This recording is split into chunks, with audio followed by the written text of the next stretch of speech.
Hey guys, welcome back to the channel. Just want to give an update on my Mossberg Shockwave, which is now a Mossberg short barrel shotgun.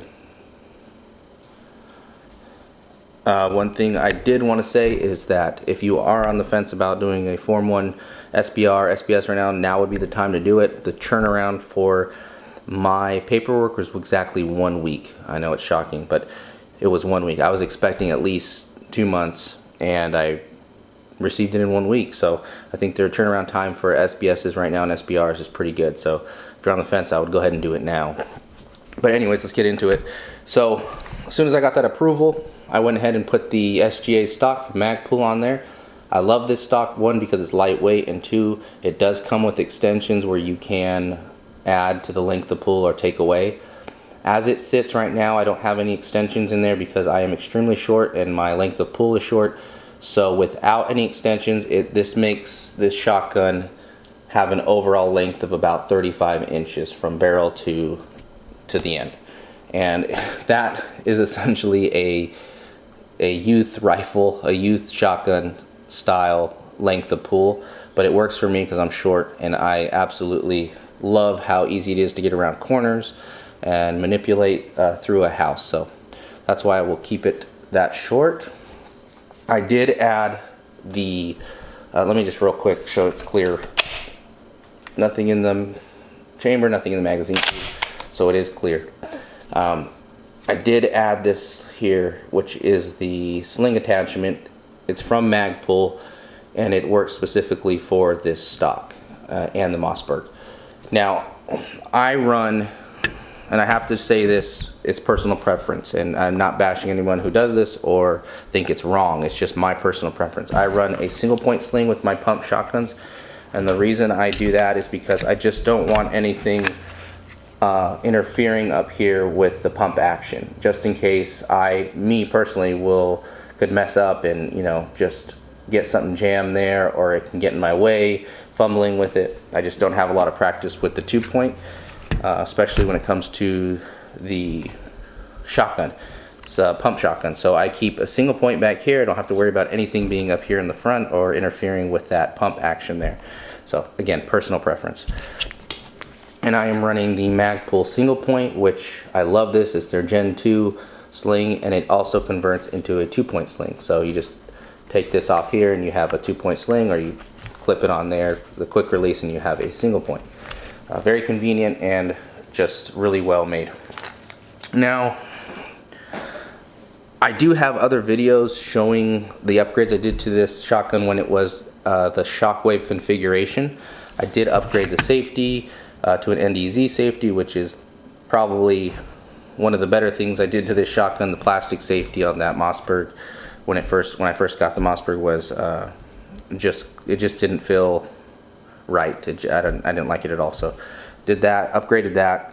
I also upgraded the sight from the Shockwave. I also upgraded the sight. Now, this, on the Shockwave, I had the Gen 1 crossfire. On this one, I went ahead and did the Gen 2. The big difference between those two is battery life.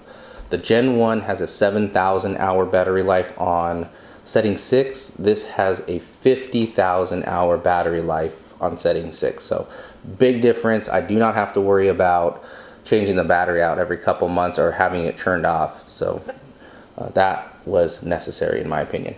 I still have the TLR1 on there. I do plan on changing this out to the Enforce light.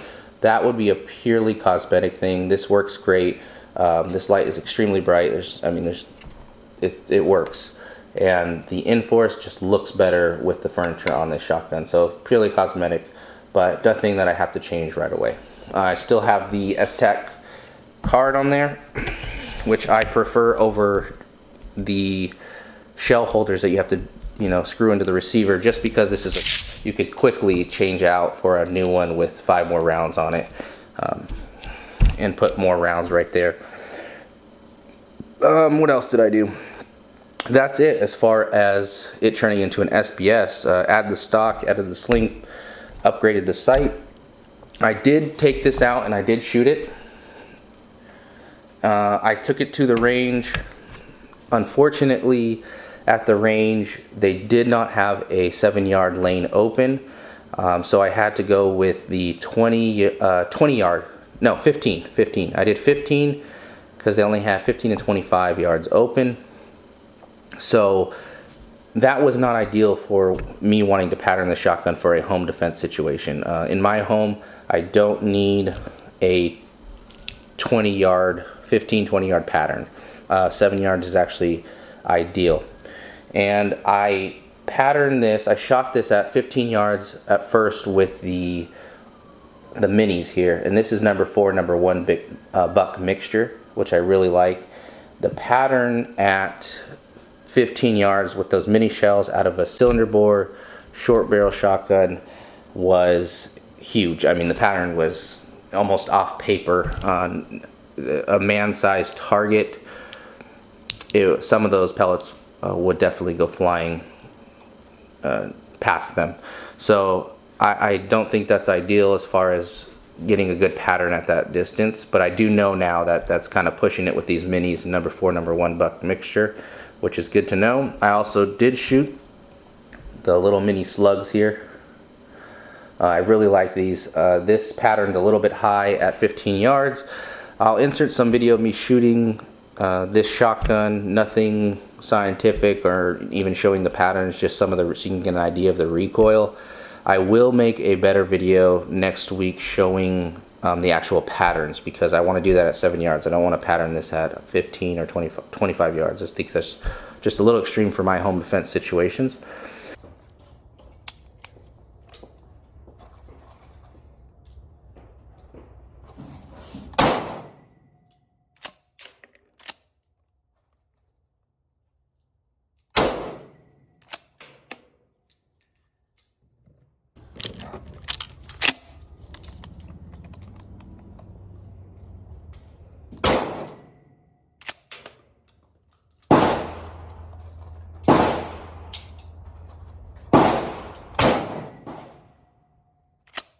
Shooting these minis with the adapter in it, I didn't have any hang-ups, any malfunctions. It worked great.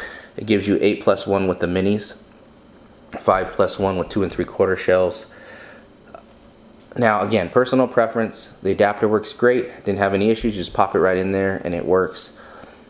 But in a home defense situation, it's just one more thing I have to kind of think about and make sure it's seated in right, it doesn't fall out. And it's all user error on me. The adapter didn't have any issues, but I decided after shooting 2 3/4 number 4 buck, 2 3/4 high velocity number 4 buck, and double-aught buck out of this shotgun, expecting the recoil to be a lot more than it wasn't bad at all. I mean, the number 4 buck standard 2 3/4 wasn't bad. The recoil was very manageable. I could have shot those all day and not had an issue. The slugs, I haven't shot 2 3/4 slugs out of this, so I'm sure that's going to probably not be too fun to shoot, but I was expecting a lot more recoil with such a light stock and such a short barrel, but it just wasn't there. The minis were essentially laughable when it comes to recoil. My 7-year-old could probably shoot those and not have a problem. So I decided to take the adapter out, and as far as home defense goes, I think 5+1. The first round is number 4 buck. The following those are double-aught buck. Is more than enough for my situation. So I did remove the adapter, and I'll just keep it like this with the card and 5 in the tube. So I just wanted to give that update on my short barrel shotgun. This is the first SPS I've ever done, and I am really happy with it. And like I said, I do plan on doing some videos showing the patterns with the 14-inch barrel and see what that does with these various loads. I do have some Federal number 4 buck here, the shorty shells. I would like to see those as well, see how those pattern, and some double-aught buck. Federal flight control is what I would really want to see how that works out of this shotgun. So that's it, guys. I just want to give that update. I appreciate you watching and stopping by. Please like and subscribe to follow. I do plan on also redoing some mini master videos, and someone had suggested that I do one with a better target, not a target that's been shot up, which I agree. That was just kind of something I just did last minute, wanted to try out. So I will redo those as well and see if I can get some better patterns on some cleaner targets with the mini master and see what those do with the shot shells. Again, I appreciate you stopping by. Like and subscribe. I'll catch you on the next one. God bless.